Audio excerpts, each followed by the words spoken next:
उसने ऐसे मारा मेरे बच्चे का पूरा गर्दन ऐसे झूल रहा है।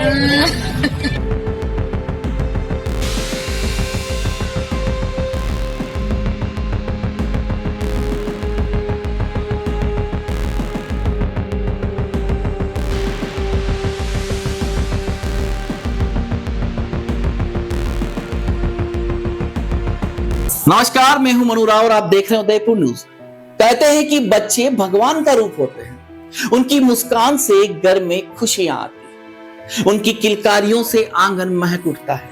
लेकिन उत्तर प्रदेश के फिरोजाबाद से आई यह खबर सुनकर शायद आपका दिल भी कांप उठे, क्योंकि यहां एक 1.5 साल का मासूम जो अभी ठीक से बोलना भी नहीं सीख पाया था, नफरत और सनक की ऐसी भेंट चढ़ गया जिसकी कल्पना भी रूह कंपा देती है।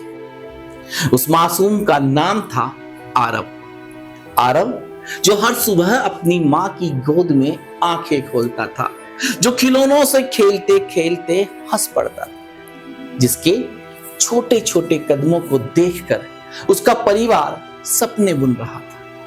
लेकिन उसे क्या पता था कि जिस इंसान के साथ वह चॉकलेट खाने जा रहा है वही उसकी जिंदगी का आखिरी सफर बन जाएगा। फिरोजाबाद के शिकोहाबाद क्षेत्र की यह घटना इंसानियत को झकझोर देने वाली है। आरोप है कि विराज पाठक उर्फ जितेंद्र पाठक नामक युवक रिश्ते में अपनी भाभी लगने वाली महिला पर शादी का दबाव बना रहा था।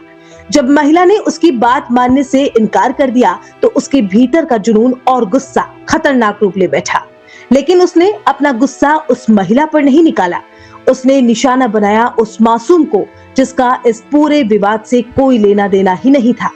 आरोप है कि आरव को चॉकलेट दिलाने के बहाने घर से बाहर ले जाया गया। परिवार को लगा बच्चा कुछ ही देर में वापस लौट आएगा, लेकिन कुछ देर बाद जो खबर आई उसने पूरे परिवार की दुनिया उजाड़ दी।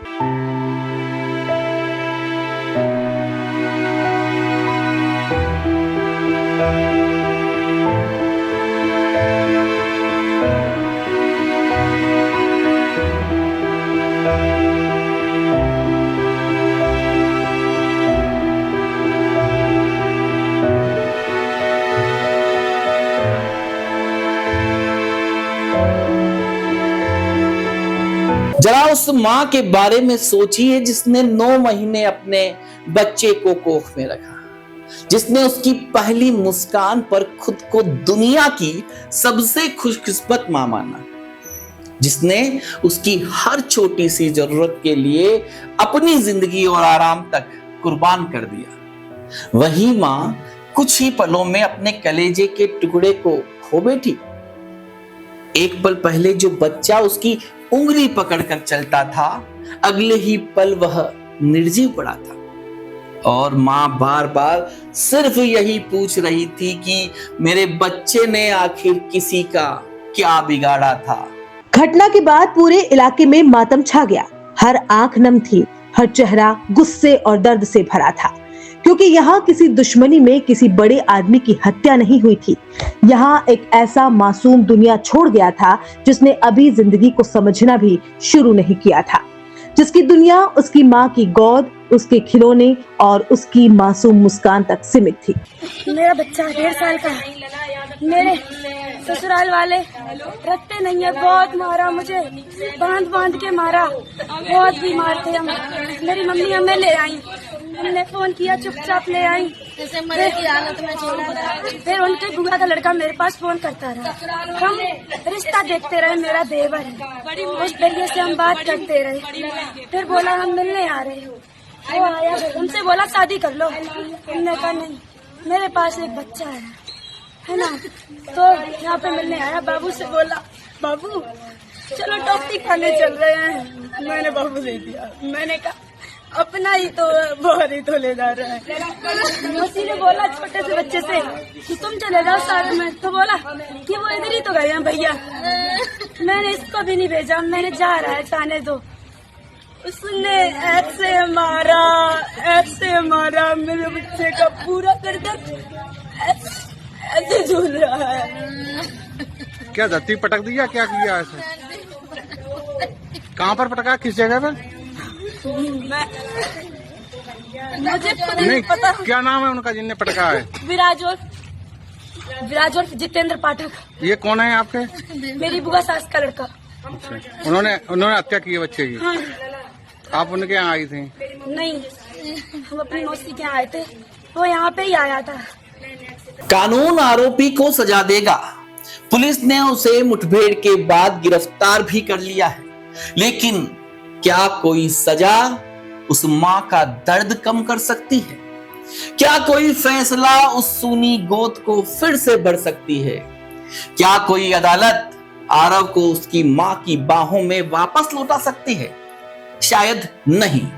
और यही इस घटना का सबसे बड़ा दर्द है। पुलिस ने आरोपी को गिरफ्तार कर लिया है और मामले की जांच जारी है, लेकिन आरव अब कभी वापस नहीं आएगा। उसके खिलौने वहीं पड़े रहेंगे, उसके छोटे छोटे कपड़े अलमारी में वैसे ही रखे रहेंगे, घर का वह कोना भी वही रहेगा जहां वह खेला करता था। लेकिन अब वहां उसकी किलकारी नहीं गूंजेगी।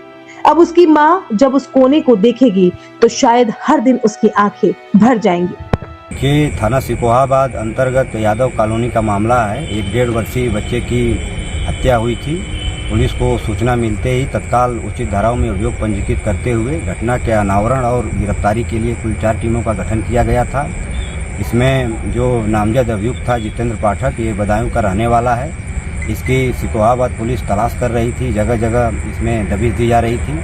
सूचना ये मिली कि ये बूढ़ा बरथरा रोड पे झाड़ियों में छुपा हुआ है और यहाँ से भागने की फिराक में है। इस सूचना पर पुलिस ने यहाँ तत्काल दबिश दी है। पुलिस को देखते ही इसने पुलिस के ऊपर फायरिंग कर दी। आत्मरक्षा में पुलिस ने भी फायरिंग की है, जिसके इससे दोनों पैरों में गोली लगी है।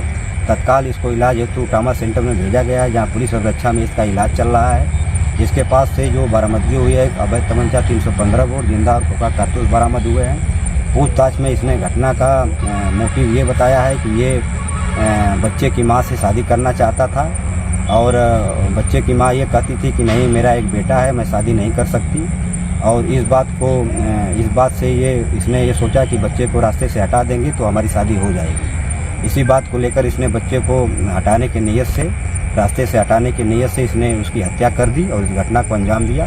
इसमें फ़िलहाल इसका हम लोग पुलिस अभिरक्षा में इलाज करवा रहे हैं। इसमें जल्द से जल्द साक्ष्य संकलन करते हुए हम लोग चार्जशीट कोर्ट में सबमिट करेंगे और माननीय न्यायालय से अधिक सजा जल्द से जल्द कराने का हम लोग इसमें प्रयास करेंगे। कुछ खबरें सिर्फ खबर नहीं होती, वे समाज के सामने एक ऐसा आईना बनकर खड़ी हो जाती है जिसमें इंसानियत खुद को शर्मसार महसूस करती है। रामायण में लक्ष्मण और सीता का रिश्ता त्याग, सम्मान और मर्यादा की सबसे बड़ी मिसाल माना जाता है। जब भी देवर भाभी के रिश्ते की बात होने लगती है, लोग आज भी लक्ष्मण और सीता का उदाहरण देते हैं। लेकिन फिरोजाबाद की इस घटना ने उस पवित्र रिश्ते पर भी सवाल खड़े कर दिए। जिस रिश्ते में एक देवर को अपनी भाभी की इज्जत और सुरक्षा का प्रहरी माना जाता है, उसी रिश्ते को एक तरफा जुनून और सनक ने कलंकित कर दिया। रामायण का लक्ष्मण अपनी भाभी सीता की मर्यादा की रक्षा के लिए पूरी दुनिया से लड़ गया था, लेकिन कलयुग का यह तथाकथित लक्ष्मण अपनी ही भाभी को दर्द देने के लिए उसके 1.5 साल के मासूम बेटे का दुश्मन बन बैठा। आज आरव इस दुनिया में नहीं, उसकी मां की गोद सुनी है, उसके पिता की आंखों में आंसू है और एक सवाल पूरे समाज के सामने खड़ा है। क्या किसी की सनक इतनी बड़ी हो सकती है कि वह एक मासूम की सांसें छीन ले? फिरोजाबाद की यह कहानी सिर्फ एक हत्या की कहानी नहीं है, यह एक मां के टूटे हुए दिल की कहानी है, एक उजड़े हुए परिवार की कहानी है और इंसानियत के सीने पर लगे उस जख्म की कहानी है जो शायद बहुत लंबे समय तक नहीं भरेगा। नमस्कार।